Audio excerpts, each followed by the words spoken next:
지금은 어른이 되었지만 어느 집안의 장남이었던 아들이 자기가 중학생 때 자기 집에 있었던 일을 글로 써놓았습니다. 아버지는 시골 아주 자그마한 중학교에서 교편을 잡고 계셨고 어머니는 집안일만 하고 계셨는데 아버지가 출근하고 새 아들이 학교에 가고 나면 어머니가 혼자 집에서 무료해 하시니까 어느 날 아버지가 어머니에게 집에 혼자 있으면서 무료하니까 닭을 한번 키워보는 것이 어떻겠느냐라는 제안을 했습니다. 그래서 어머니는 어느 날부터 닭을 키우기 시작했는데 닭을 키우면서 어머니의 얼굴에도 기쁨이 넘쳤고 저녁 되면 신장로에 나와서 아이들이 오는 것을 기다리는 모습도 사라졌습니다. 처음에는 3마리로 시작을 했는데 5마리, 10마리, 20마리까지 닭이 늘어났습니다. 그러면서 이 닭이 알을 낳기 시작하자 자녀들은 그 당시에 가장 그 도시락 반찬 중에서 유명했던 계란 후라이를 도시락에 싸갈 수 있어서 좋았고 집에서는 여러 가지 계란 음식을 먹을 수 있어서 가족 모두가 즐거웠습니다. 그리고 또 계란을 모아서 시장에다 내다 팔아 이제 모자라는 아이들의 학용품 비용을 댈 수 있어 어머니는 더 좋아했습니다. 이렇게 가족들이 다 계란 요리를 아주 좋아하고 있는데 어느 날 어머니가 저녁 식사가 끝나고 나서 이제 가족들에게 이야기합니다. 내일부터 한 달 동안은 계란 요리를 하지 않겠다. 그러니까 가족 모두가 딱 깜짝 놀랐습니다. 아니 그러니까 중학교 1학년과 초등학교 5학년인 동생들이 아니 엄마 왜 갑자기 안 하신다는 거예요. 그러니까 한 달이 있으면 큰형이 중학교 졸업식인데 전교에서 1등을 해서 대표로 상을 받게 되었는데 지금 입고 있는 옷을 그냥 그대로 입혀서 내보낼 수는 없지 않느냐. 그래서 한 달 동안 모든 계란을 하나도 먹지 않고 다 팔아가지고 그것으로 형의 옷을 한 벌 사려고 한다라고 가족들에게 이야기를 했습니다. 형은 미안해했고 동생들은 불만이 가득했지만 엄마의 결정에 따를 수밖에 없었습니다. 그래서 일주일 정도 계란 요리를 먹지 못하고 지났는데 어느 날 어머니가 근심스러운 얼굴로 저녁 식사가 끝나고 났는데 가족들에게 이야기를 합니다. 우리 닭이 모두 20마리여서 15마리가 알을 낳는데 그래서 하루에 15개씩 계란이 들어와야 되는데 매일 2개씩이 없어진다. 13개밖에는 없다. 도대체 이게 처음에는 대수롭지 않게 생각을 했는데 매일 열니까 이게 이상하다. 이게 도둑이 들어왔다면 15개를 다 가져갈 텐데 2개씩만 가져가는 것도 이상하다. 엄마가 그렇게 이야기를 합니다. 그래서 아버지는 문단속을 더 철저히 했고 가족들은 모두가 닭장을 잘 살폈습니다. 그러나 도둑은 잡히지 않았고 매일 계란은 2개씩 없어졌습니다.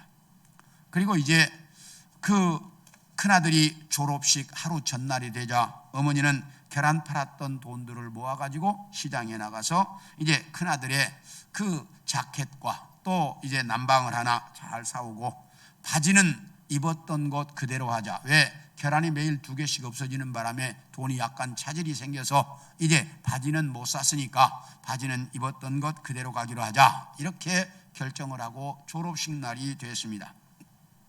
모두가 다 차려입고 이제 가려고 하는데 막내가 안 나오는 거예요. 그러니까 아버지가 소리를 쳤습니다. 왜 안 나오냐? 형들 준비할 때 너 뭐 했어? 빨리빨리 준비하지. 그러니까 문을 열고 나오는데 그러니까 가족이 딱 가려고 하는데 막내가 엄마 그리고 부르는 거예요. 그러니까 가족이 모두가 다 돌아봤습니다.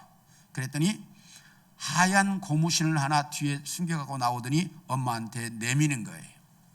그러니까 그러면서 이야기를 해서 돌아보니까 엄마의 고무신이 얼마나 하얀색을 오래 신었는지 노란 고무신이 되다시피 되어 있는 거예요. 그러니까 이 막내가 매일 계란 2개씩을 훔쳐다가 이걸 팔아가지고 엄마의 신발을 한 컬에 사온 거야. 그러니까 가족 모두가 그 막내 때문에 가족 모두가 다 즐거워했고, 그래서 정말 따뜻한 마음으로 이 졸업식장회를 갔는데, 졸업식장 내내 엄마의 눈은 상 받는 아들에게 가 있는 게 아니고 하얀 고무시에 가 있더라는 거예요. 졸업식 내내. 그러면서 그 큰아들이 이 글을 써서 올렸어요. 이렇게 참 그 초등학교 5학년 꼬마이지만 엄마를 생각하는 그 마음이 가족의 마음을 따뜻하게 하고 가족이 무엇인지를 알려주었다는 것입니다. 이렇게 마지막에 감동을 주는 것을 해피엔딩 또는 반전이라고 이야기하는데, 오늘 여러분에게 읽어드린 이 본문 속에도 보면 우리의 인생 역전에 대한 말씀이 아주 잘 나타나 있습니다. 그래서 오늘은 인생 역전에 대한 말씀을 여러분들과 같이 나누려고 합니다. 자, 첫째, 오늘 본문은 우리는 질그릇 같은 인생이다 라고 말합니다. 우리 7절을 같이 읽겠습니다. 본문 7절입니다. 네. 우리 본문 7절을 다 같이 읽습니다. 시작. 우리가 이 보배를 질그릇에 가졌으니 이니 심히 큰 능력은 하나님께 있고 우리에게 있지 아니함을 알게 하려 함이라.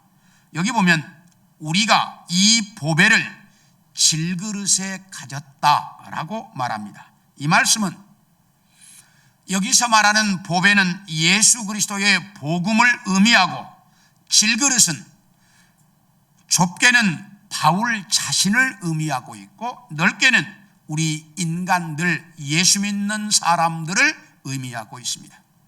그러므로 이 말씀은 질그릇 같은 연약한 우리 안에 복음이라고 하는 어마어마한 보물이 담겨 있다라는 말씀입니다. 그렇다면 바울은 왜 우리 인간을 질그릇 같은 존재라고 말했을까?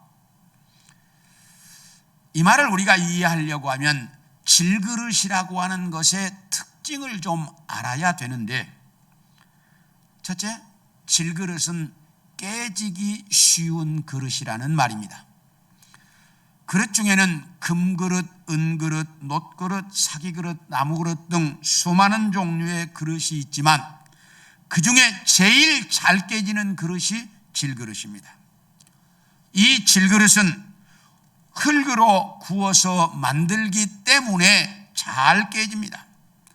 그래서 이 질그릇은 아주 조심스럽게 다루어야 되는데, 성경은 우리 인간을 이런 질그릇에 자주 비교하고 있다는 사실입니다. 우리 다 같이 이사야서 64장 8절을 봅니다. 시작. 그러나 여호와여, 이제 주는 우리 아버지시니이다. 우리는 진흙이요 주는 토기장이시니 우리는 다 주의 손으로 지으신 것이니이다. 여기 뭐라고 말하는 거니? 하나님은 토기장이, 우리는 하나님이 흙으로 만든 질그릇 같은 사람들이다 라고 표현하고 있습니다. 이렇게 만들어진 우리 인간은 정말 깨지기 쉬운 존재입니다. 그런데 우리는 우리 자신이 대단한 줄 알고 큰 소리 치면서 살아갑니다. 그런데 우리의 실상을 보면 우리가 얼마나 연약한 존재인지 모릅니다. 우리가 얼마나 연약한 존재인지를 좀 보겠습니다. 우리 사무엘상 17장 48, 49절을 봅니다. 시작. 블레셋 사람이 일어나 다윗에게로 마주 가까이 올 때에 다윗이 블레셋 사람을 향하여 빨리 달리며 손을 주머니에 넣어 돌을 가지고 물매로 던져 블레셋 사람의 이마를 치매 돌이 그의 이마에 박히니 땅에 엎드러지니라. 이 말씀은 여러분들이 너무나 잘 아는 내용입니다. 사울이라고 하는 사람이 임금으로 있을 때 이스라엘 나라와 블레셋이라는 나라 사이에 전쟁이 벌어졌습니다. 그래서 이쪽 산 비탈에는 블레셋 군대가 딱 진을 치고 있고 이쪽 산 비탈에는 이스라엘 군대가 딱 진을 치고 있습니다. 그리고 그 가운데 두 계곡 사이에 이제 이 평평한 땅이 있는데 그 평평한 땅에 골리앗이라고 하는 블레셋의 장군이 딱 나타나가지고 이렇게 소리를 치는 겁니다. 이 쥐새끼 같은 이스라엘 놈들아, 니놈들이 감히 우리한테 맞서 보겠다고 나왔냐? 그렇다면 내 놈들 중에서 제일 힘 있는 놈 하나 나와라. 그리고 나하고 1대1로 맞붙어보자. 그래서 이기는 사람이 이 전쟁에 이기는 것으로 하자. 그렇게 소리를 질러대며 하나님을 모욕하고 이스라엘 군대를 비난하고 욕하지만 이스라엘 군대 중에서 감히 어떤 사람 하나가 나서서 이 골리앗과 싸워보겠다는 사람이 없었습니다. 그런데 아직 군인이 될 나이도 못 돼서 군인도 못 되고 군에 나가 있는 형들에게 먹을 것을 좀 갖다 주라고 아버지가 심부름을 시켜서 심부름으로 이 전쟁터에 나온 다윗이 이 모습을 보았습니다. 이 모습을 보고 분노하면서 아니 저 머저리 같은 놈이 감히 하나님의 군대를 모욕해? 제가 나가서 저놈을 없애겠습니다. 그러니까 모든 사람이 안 돼. 너는 너무 어려. 전 거대한 장군이고 너는 안 돼. 아닙니다. 제가 나가서 저놈의 목을 따오겠습니다. 그러면서 나갑니다. 그러니까 이 모습을 본 골리앗이 기가 차가지고 야, 내가 개인 줄 아냐? 너 어떻게 칼도 없이 막대기 하나 들고 나하고 싸워보겠다고 나와? 이러면서 골리앗이 다윗을 놀렸습니다. 그러니까 다윗이 너는 칼로 나를 죽이려고 오지만 나는 만군의 여호와의 이름으로 너를 죽이러 간다. 그러더니 주머니에서 돌을 하나 꺼내가지고 물매에 딱 메어가지고 핑핑 돌리다가 탁 던졌는데 이게 골리앗의 이마에 딱 맞았습니다. 그런데 이 돌의 파괴력이 얼마나 센지 이마뼈를 뚫고 머리에 딱 박혔습니다. 그러니까 그 자리에서 쓰러져서 그 거대한 골리앗이 죽고 말았습니다. 전쟁이 이렇게 쉽게 끝났습니다. 여러분 한번 생각해 보세요. 그 당시 골리앗 그러면 그 주변 나라에 감히 어느 사람 하나 그와 맞붙어서 싸워보겠다는 사람이 없던 거대한 장군이었습니다. 그래서 이스라엘 군대 중에도 아무도 그와 맞서겠다는 사람이 없었습니다. 그런데 그 거대한 골리앗이 뭐 하나로? 물맷돌 돌멩이 하나로 머리통이 깨져가지고 끝나고 말았어요. 이것이 인간입니다. 이것이 질그릇 같은 우리의 모습이라는 거예요. 아무리 잘난 척하고 큰 소리 쳐도 거대한 것 같아도 그 자그마한 돌멩이 하나로 끝나는 거예요. 이것이 인간이라는 사실입니다. 하나 더 보겠습니다. 우리 사무엘하 11장 2절과 4절을 봅니다. 시작. 저녁 때에 다윗이 그의 침상에서 일어나 왕궁 옥상에서 거닐다가 그곳에서 보니 한 여인이 목욕을 하는데 심히 아름다워 보이는지라 다윗이 전령을 보내어 그 여자를 자기에게로 데려오게 하고 그 여자가 그 부정함을 깨끗하게 하였으므로 더불어 동침하며 그 여자가 자기 집으로 돌아가니라. 이 말씀 여러분들이 너무나 잘 아는 내용입니다. 이스라엘 나라는 랍바 성이라고 하는 아주 자그마한 성과 전쟁을 하고 있었습니다. 그래서 군대 장관을 비롯한 군인들은 다 전쟁터에 나가 있고 너무나 소규모 전쟁이었기 때문에 임금은 전쟁터에 나가지 않고 왕궁에 있었습니다. 이렇게 왕궁에 있던 다윗 임금이 어느 날 왕궁 옥상을 거닐다가 이렇게 보니까 어떤 여인이 잘 보이는 곳에서 목욕을 하는데 너무나 아름다워 보입니다. 그래서 이 여인에 반한 다윗이 그 여인을 불러다가 이제 유부녀와 바람을 피우는 죄를 저지르고 말았습니다. 그런데 다윗 임금은 그렇게 죄질 사람이 아니었어요. 얼마나 다윗 임금이 대단한 사람이었느냐? 그는 소년이었을 때 사울 임금에게 쫓겨다니기를 10년이 넘도록 쫓겨다녔어요. 정확한 나이가 정확하진 않지만 15세부터 17세 요 사이부터 시작해가지고 30세 되기 이전까지, 그러니까 10년 이상을 쫓겨다녔어요. 그 사이에 사울 임금을 죽일 수 있는 결정적인 기회가 2번이나 있었어요. 그런데 하나님의 기름 부음 받은 자를 건드리는 것은 하나님이 좋아하지 않는다. 그러면서 사울 임금을 건드리지 않았습니다. 참 대단한 신앙의 사람이었어요. 다윗이 이스라엘의 왕이 될 때에도 맨 처음에 유다 지파만의 왕이 되어서 7년 6개월을 살았습니다. 충분히 그 당시 다윗이 가지고 있는 힘으로 나머지 11지파를 눌러가지고 12지파의 왕이 될 수 있었어요.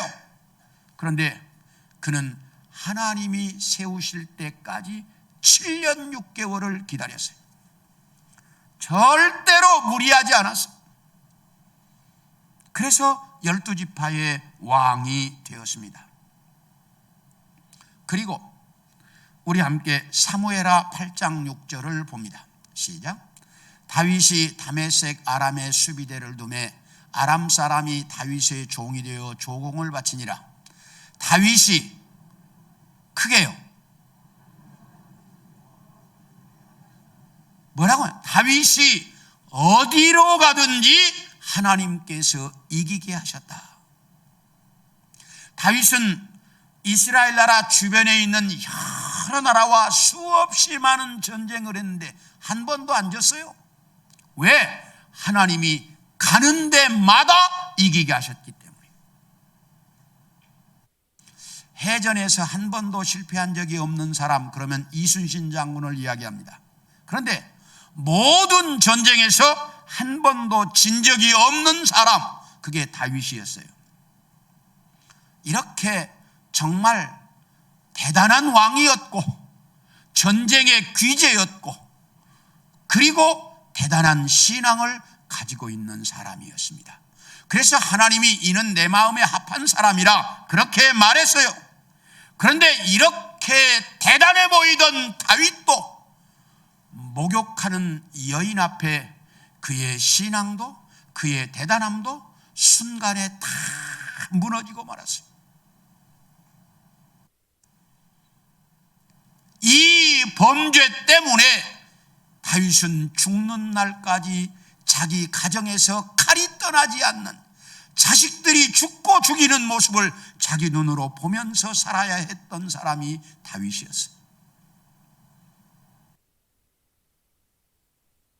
왜?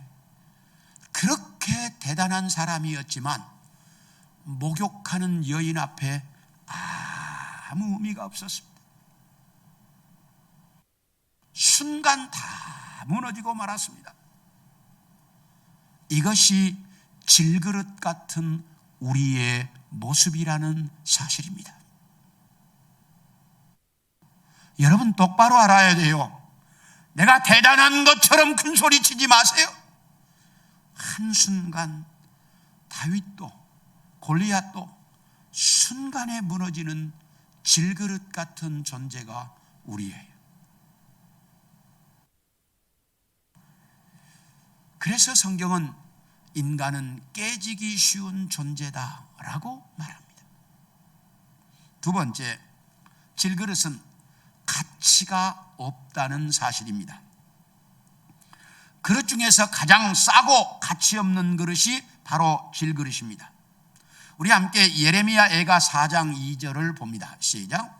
순금에 비할 만큼 보배로운 시온의 아들들이 어찌 그리 토기장이가 만든 지랑아리 같이 여김이 되었는고, 이 말은 순금처럼 가치 있는 이스라엘 백성들이 어떻게 해서 저렇게 가치 없는 질그릇 같은 자들이 되었느냐라는 말씀입니다. 이처럼 질그릇은 세상에서 가장 흔하고 가치가 없어서 천대를 받습니다. 그런데 오늘 본문은 우리가 바로 그런 가치 없는 존재다라고 말합니다. 이것이 바로 여러분과 저의 모습입니다. 세상에서 가장 깨지기 쉽고 가치 없어서 천한 대접을 받는 질그릇 같은 존재가 우리들의 모습이라는 사실입니다. 그런데 이런 질그릇 같은 내 안에 세상에서 가장 가치 있고 보배로운 예수 그리스도가 오셨습니다. 그래서 나를 가장 진귀한 보물을 단 보배로운 그릇으로 만들어 주셨다라고 성경이 가르치고 있습니다. 이것처럼 놀라운 사실이 어디 있습니까? 세상에서 가장 깨지기 쉽고 가치 없어서 천대받고 있는 내 안에 예수 그리스도가 오셔서 세상에서 가장 존귀한 보배를 담은 그릇을 만들어 주었다니, 이것처럼 놀라운 사실이 어디 있습니까? 그래서 이걸 가르쳐서 인생 역전이라고 말하는 것입니다. 지고 있던 게임을 뒤집어서 승리하거나 다 망해가던 사업이 대박나서 역전하는 정도가 아니라 가장 천대받던 내 인생이 세상에서 가장 보배로운 존재가 되었다는 것, 이것처럼 놀라운 역전이 어디 있느냐 하는 것입니다. 그러므로 우리는 예수 그리스도로 말미암아 역전 인생을 살고 있다라고 성경이 가르칩니다. 한번 따라합시다. 역전 인생. 우리는 이렇게 역전 인생을 그리스도로 말미암아 살고 있기 때문에 역전의 기쁨을 이 땅에서 누리면서 살아라 라고 가르칩니다. 여러분, 경기에서 역전해서 이기면 얼마나 좋아요. 막 뛸 듯이 기쁘잖아요. 우리에게 너희는 인생을 역전해서 살고 있다. 그러니 그 역전의 기쁨을 누리면서 이 땅에서 살아라, 이렇게 가르치고 있다 그 말이에요. 이 인생 역전의 기쁨을 누리고 사는 우리 성도들 모두가 되어질 수 있기를 축원합니다. 둘째로, 이렇게 인생 역전의 기쁨을 누리고 사는 우리에게 어떤 축복이 주어지는가 하는 겁니다. 우리 8절과 9절을 보겠습니다. 시작. 우리가 사방으로 우겨쌈을 당하여도 쌓이지 아니하며 답답한 일을 당하여도 낙심하지 아니하며 박해를 받아도 버림받지 아니하며 거꾸러뜨림을 당하여도 망하지 아니하고. 여기 뭐라고 말하느냐? 첫째, 사방으로 우겨쌈을 당하여도 쌓이지 않는다 라고 말합니다. 우리 함께 열왕기하 6장 17절을 봅니다. 시작. 기도하여 이르되 여호와여 원하건대 그의 눈을 열어서 보게 하옵소서 하니 여호와께서 그 청년의 눈을 여심해 그가 보니 불말과 불병거가 산에 가득하여 엘리사를 둘렀더라.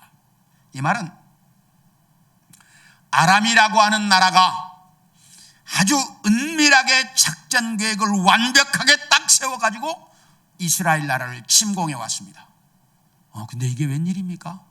어떻게 알았는지 이스라엘 나라가 아람 군대가 오는 길목을 딱 지키고 있습니다. 그래서 아람이 실패하고 돌아갔습니다. 그래서 다시 한번 아무도 모르게 은밀하게 작전 계획을 세워서 왔는데 또 이스라엘이 딱 지키고 있습니다.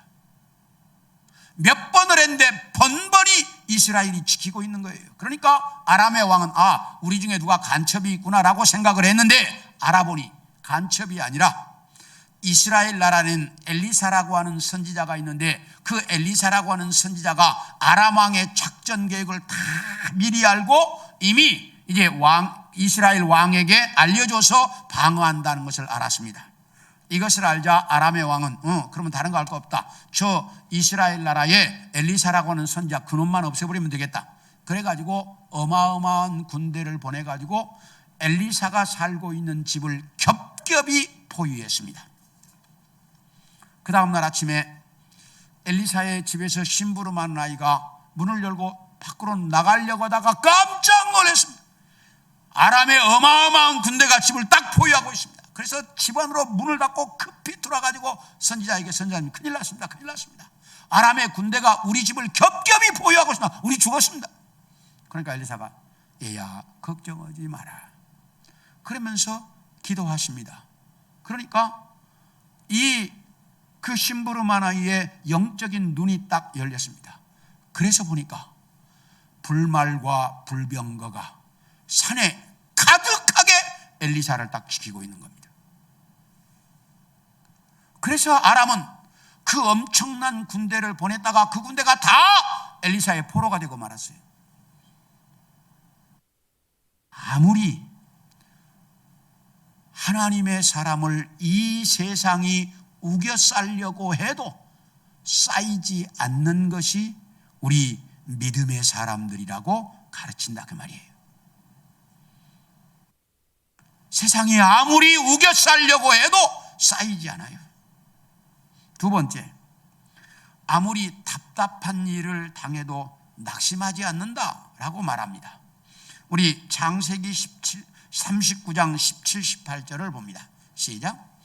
이 말로 그에게 말하여 이르되 당신이 우리에게 데려온 히브리 종이 나를 희롱하려고 내게로 들어왔으므로 내가 소리질러 불렀더니 그가 그의 옷을 내게 버려두고 밖으로 도망하여 나갔나이다. 이 말은 요셉이라고 하는 사람이 형들에게 팔려서 애굽의 종으로 팔려갔습니다. 그런데 요셉이 너무 똑똑하고 너무 잘생겼거든요. 그러니까 그 집 안주인이 이 요셉에게 반했습니다. 그래가지고 요셉을 이제 꼬시는 거예요. 어느 날 사람이 없는데 딱 붙잡고 이제 요셉을 꼬이니까 요셉이 우리 주인이 다 이 집의 것을 허락했지만 당신은 허락하지 않았습니다. 그리고 나는 하나님 앞에 이런 죄를 저지를 수가 없습니다. 그리고 잡은 옷을 벗어버리고 도망가 버렸습니다. 그런데 그날 저녁에 그 주인이 남편이 돌아오니까 당신이 돈 주고 사온 히브리 종 저놈이 나를 겁탈하려고 해가지고 내가 소리 질렀더니 그놈이 옷을 벗어놓고 도망가 버렸다고. 그러면서 옷을 증거로 제시했습니다. 완전히 거꾸로 뒤집어 씌운 거죠. 이렇게 억울한 일을 당해서 요셉은 감옥에 갇히게 되었습니다. 얼마나 답답했겠습니까? 얼마나 억울했겠습니까? 그런데 그렇게 갇힌 감옥에서 정치인들의 꿈을 해석해 줬는데 그것이 연결고리가 되어서 바로왕의 꿈을 해석해 주고 애굽의 총리가 됩니다. 아무리 답답한 일을 만나도 우리 역전 인생을 살고 있는 우리 신앙의 사람들에게는 낙심할 것이 없다는 거예요. 왜? 하나님께서 그 답답함 속에서 역전시켜 주실 것이기 때문입니다. 세 번째로 뭐라고 하냐? 어떤 박해를 받아도 버림받지 않는다라고 말합니다. 우리 함께 사도행전 8장 1절을 봅니다. 시작. 그날에 예루살렘에 있는 교회에 큰 박해가 있어 사도 외에는 다 유대와 사마리아 모든 땅으로 흩어지니라. 이 말은 스데반의 순교 사건을 계기로 해서 예루살렘 교회에 대대적인 박해가 시작이 되었습니다. 그래서 예루살렘 교회 성도들은 더 이상 예루살렘 안에 살 수가 없었습니다. 왜? 다 잡아가 버리니까. 그래서 이 예루살렘 교회 성도들은 사마리아, 유대 주변 나라로 뿔뿔이 다 흩어졌습니다. 이렇게 해서 예루살렘 교회는 끝나는 줄 알았습니다. 망하는 줄 알았습니다. 그런데 이렇게 해서 흩어진 이 사람들이 가는 곳마다 교회를 세웠습니다. 사마리아로 가서 사마리아의 교회를 세웠고, 유대 각 지방으로 가서 교회를 세웠고, 주변 나라들에 간 데마다 교회를 세웠습니다.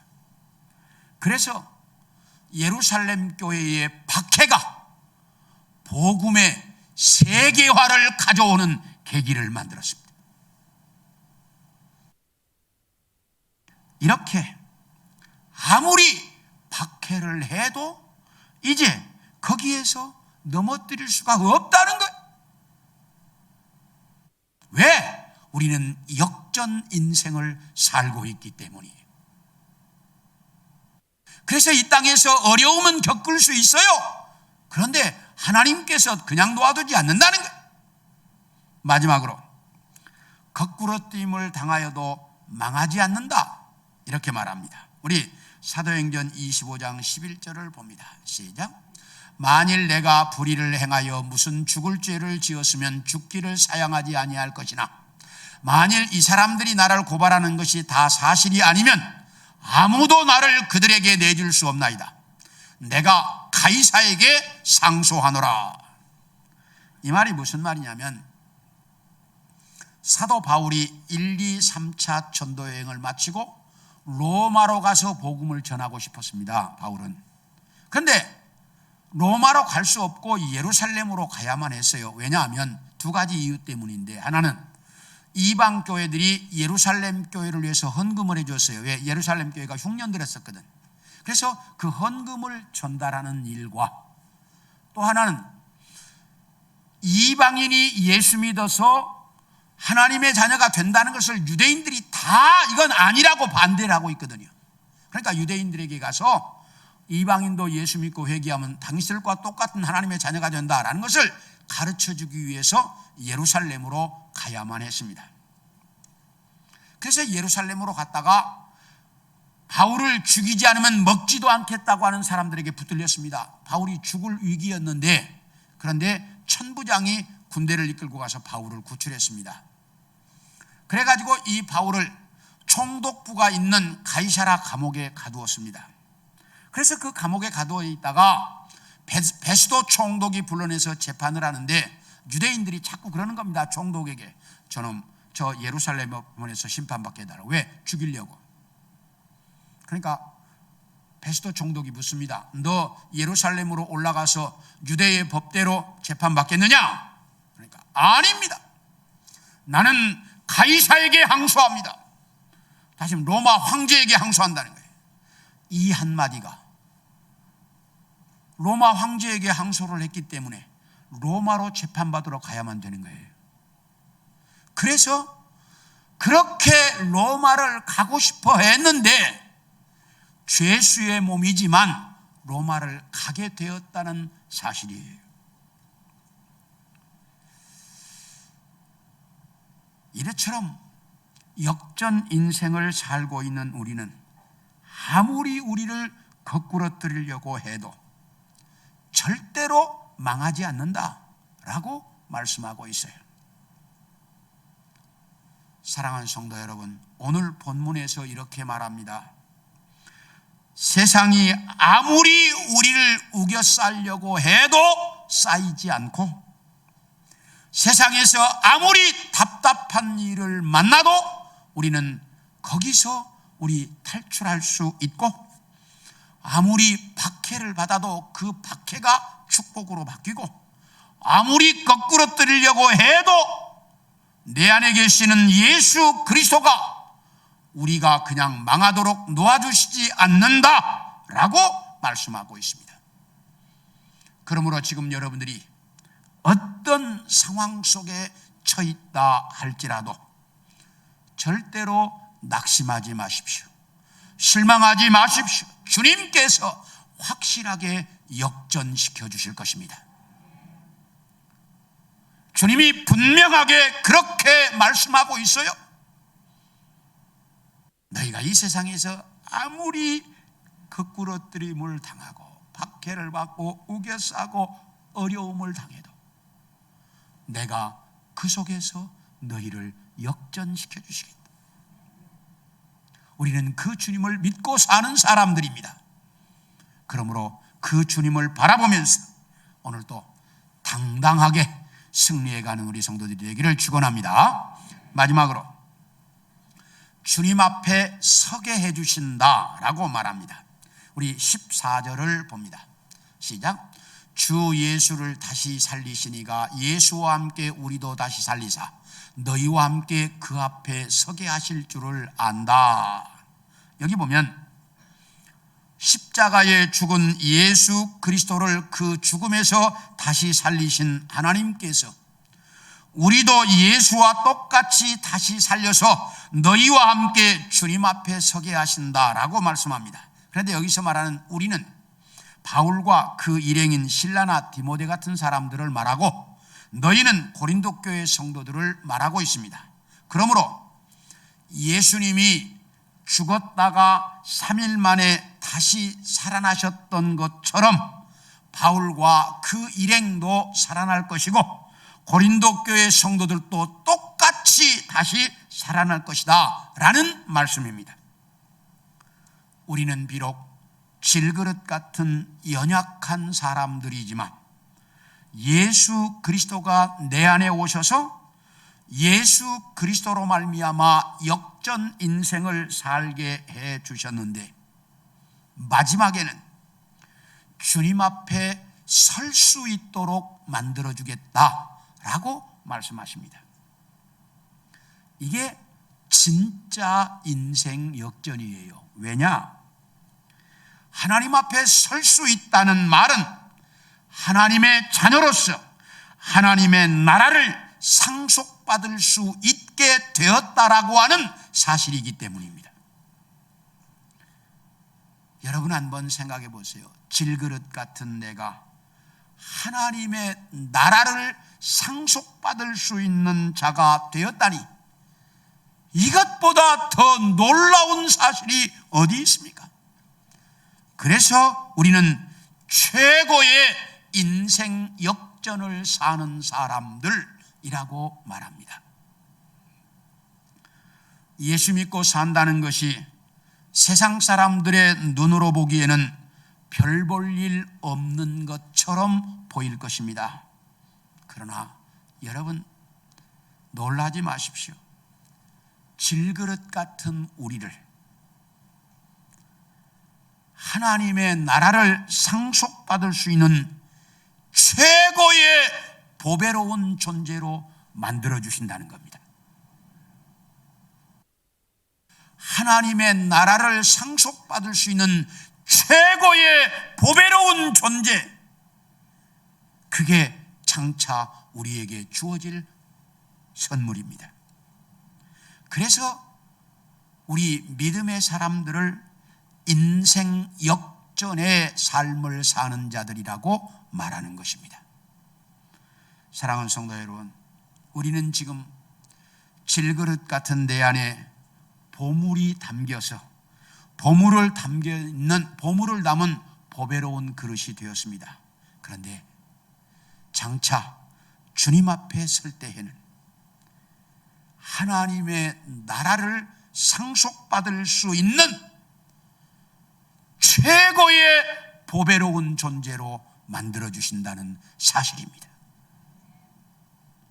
이 사실을 똑바로 알고 그 주님 앞에 설 그때를 사모하면서 이 땅에서는 역전의 기쁨을 누리고 사는 우리 성도들이 되기를 소원합니다. 여러분 그 경기에서 역전하는 거 보셨죠? 우리는 그런 기쁨으로 이 땅에서 살라는 것입니다. 그런 기쁨을 누리고 사는 우리 성도들 모두가 되기를 축원합니다.